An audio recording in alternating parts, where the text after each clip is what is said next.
అందరికీ నమస్కారం. Welcome to Padma's organic garden. ఈరోజు ముఖ్యంగా మనము అందరూ ఫేస్ చేసే ప్రాబ్లము గులాబీ చెట్లలో డైబ్యాక్ అనమాట. అంటే కొమ్మ ఎండిపోతూ ఉంటుంది. ఆ కొమ్మని కనుక మనం నెగ్లెక్ట్ చేసాము అంటే కనుక అది చెట్టు మొత్తం చనిపోతుందనమాట. అట్లాంటి ప్రాబ్లంకి చిటికెడు పసుపుతో మనం ఒక మంచి సొల్యూషన్ అయితే దొరుకుతుందనమాట. మీకు చూపిస్తాను క్లియర్గా.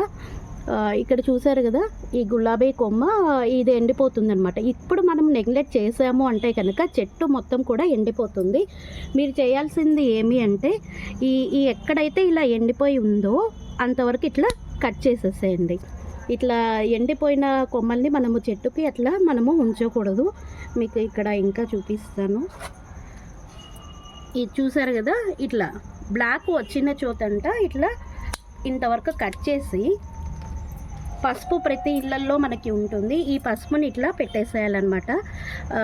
ఇట్లా పెట్టడం వల్ల మన రోజ్ ప్లాంట్స్కి వచ్చే డైబ్యాక్ మనము ఈజీగా అరికట్టవచ్చు. Thank you.